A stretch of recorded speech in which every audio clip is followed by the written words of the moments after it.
नमस्कार, मैं हूं आपके साथ रोहित पुनेठा और इंडिया न्यूज़ के डिजिटल चैनल इन खबर में आप सभी का बहुत बहुत स्वागत है।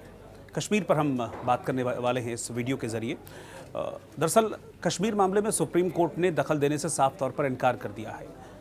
तहसीन पूनावाला जो कि कांग्रेस सिंपैथाइजर हैं, उनकी तरफ से एक याचिका दाखिल की गई थी सुप्रीम कोर्ट में कि जो पाबंदियां लगी हुई हैं जम्मू कश्मीर में, उन पाबंदियों की वजह से लोगों को दिक्कतें हो रही हैं।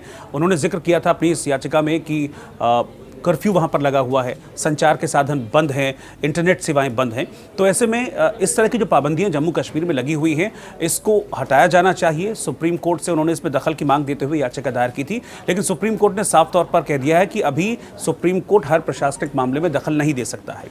इसके पीछे सुप्रीम कोर्ट ने कहा कि अभी सरकार को वक्त तो दीजिए, क्योंकि अभी धारा 370 जो है वो हटाई गई है जम्मू कश्मीर से, तो ऐसे में सरकार को वक्त मिलना चाहिए। और सुप्रीम कोर्ट ने साफ तौर पर कहा कि भाई कोई चीज़ ऐसा नहीं होता है कि रातों रात बदल जाती है, हर चीज़ के लिए वक्त चाहिए होता है, तो सरकार को अभी वक्त दीजिए। और इतना जल्दी आपको क्यों है? दरअसल तहसीन पूनावाला की ओर से एक याचिका लगाई गई थी जिसमें यह कहा गया था कि पाबंदियों के चलते जो कश्मीरी हैं उनका जीवन प्रभावित हो रहा है, कर्फ्यू के चलते उनको घर से बाहर निकलने में दिक्कतें हो रही है, क्योंकि जब से धारा 370 को हटाया गया है जम्मू कश्मीर से, तब से लगातार अभी तक कई ज़िले ऐसे हैं JNK के जहां पर अभी तक कर्फ्यू लगाया गया है। हालांकि बीच में कुछ जगह कर्फ्यू में ढील भी दी गई थी। अभी हमने देखा ईद का मौका था, तो ईद के मौके पर पूरी तरह से कर्फ्यू में ढील दी गई, हालांकि सुरक्षा बल तैनात रहे। लेकिन एक चीज़ जो नोटिस करने वाली थी वो ये थी कि कहीं से भी किसी तरह की हिंसा की खबरें नहीं आई थी। सब कुछ बेहद शांत तरीके से, बेहद प्रेम भाव से, बेहद सौहार्दपूर्ण तरीके से जम्मू कश्मीर में सारी चीज़ें हुई। कश्मीर के लोग घरों से बाहर निकले,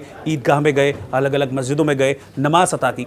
तो यही जो दलीलें हैं वो सरकार की तरफ से भी दी गई, अटॉर्नी जनरल की तरफ से ये दलीलें दी गई कि देखिए अभी पूरी तरीके से जो सरकार है वो कश्मीर में जो हालात हैं उन पर नज़र बनाए हुए है, और जैसे जैसे ज़रूरी हो रहा है वैसे वैसे छूट दी भी जा रही है। तो एकदम से अगर आप कहेंगे कि पाबंदियाँ हटा ली जाएँ, तो ये जो लोग हैं जम्मू कश्मीर के, उनकी सुरक्षा के लिए ठीक नहीं है। कोर्ट में एग्जैक्टली हुआ क्या, ये चीज़ मैं आपको बताता हूँ। दरअसल तहसीन पूनावाला की याचिका थी। इस याचिका में ये मांग की गई थी कि JNK में प्रतिबंध हैं और जो कर्फ्यू हैं उसको हटाया जाए और संचार सेवाओं को बहाल किया जाए। इस पर justice Arun Mishra, justice MR Shah और जस्टिस अजय रस्तोगी की पीठ ने अटॉर्नी जनरल से ये पूछा कि जम्मू कश्मीर में पाबंदियां और कितने दिनों तक बरकरार रहेंगी। इस सवाल पर अटॉर्नी जनरल ने कहा कि सरकार हर तरह से नज़र बनाए हुए है, पल पल की जो सिचुएशंस है उस पर सरकार की नज़र बनी हुई है। और ये भी कहा गया अटॉर्नी जनरल की तरफ से कि 2016 में इसी तरह की एक बार स्थिति आई थी, तो हालात को सामान्य होने में 3 महीने का वक्त लगा था। तो ऐसे में सरकार को वक्त दिया जाना चाहिए, किसी तरह का कोई प्रेशर सरकार के ऊपर नहीं होना चाहिए।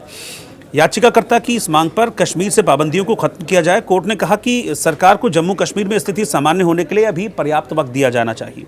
कोर्ट ने कहा कि जम्मू कश्मीर की पाबंदियों में ढील दी गई थी। अगर मान लीजिए ऐसे में कुछ वहाँ पर हो जाता है, जैसा कि आप मांग कर रहे हैं, यानी कि याचिकाकर्ता जैसे मांग कर रहे हैं कि फ़ौरन सभी पाबंदियों को हटा लिया जाए, तो ऐसी परिस्थिति में अगर जम्मू कश्मीर में कुछ हो जाए, कुछ मिसहैपनिंग हो जाए, कुछ हिंसा हो जाए, तो इसके लिए कौन जिम्मेदार होगा? ये सवाल उठाया सुप्रीम कोर्ट ने, और यही कहते हुए कहा कि अभी वक्त दीजिए और 2 हफ्ते बाद फिर अब कहा गया है कि अपनी याचिका को लेकर अगर आपको लगता है कि वहाँ हालात ठीक नहीं है, तो 2 हफ्ते बाद इस मामले में हम आगे सुनवाई करेंगे। तो सवाल दरअसल यहाँ पर ये उठता है कि आखिरकार इतनी बेचैनी क्यों हो रही है? हम पहले भी इस सवाल को उठाते रहे हैं अपने वीडियोस के जरिए, और सवाल अब भी उठा रहे हैं कि इतनी बेचैनी क्यों हो रही है, क्यों कांग्रेस में इतनी बेचैनी देखी जा रही है। अभी ये तो तहसीन पूनावाला की याचिका का मैंने जिक्र किया, जिसको सुप्रीम कोर्ट ने फिलहाल खारिज कर दिया है।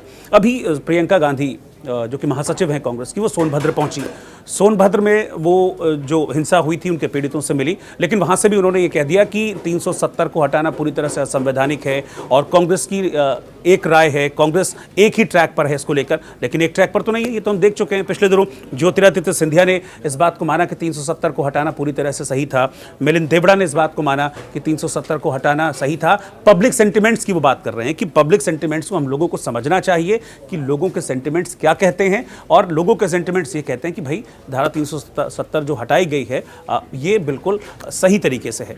तो कहीं ना कहीं ये लग रहा है कि जो कन्फ्यूजन है कांग्रेस में, वो कन्फ्यूजन का स्टेट लगातार बढ़ता जा रहा है, और उसी कन्फ्यूजन के स्टेट के बीच शायद लगता है कि तहसीन पूनावाला ने जब ये याचिका लगाई तो सुप्रीम कोर्ट ने इसको पूरी तरह से खारिज कर दिया है, और साफ तौर पर यह कहा है कि हर चीज़ में वक्त लगता है, रातों रात कोई चीज़ नहीं बदलती है, तो वक्त दीजिए और उसके बाद फिर आगे देखा जाएगा।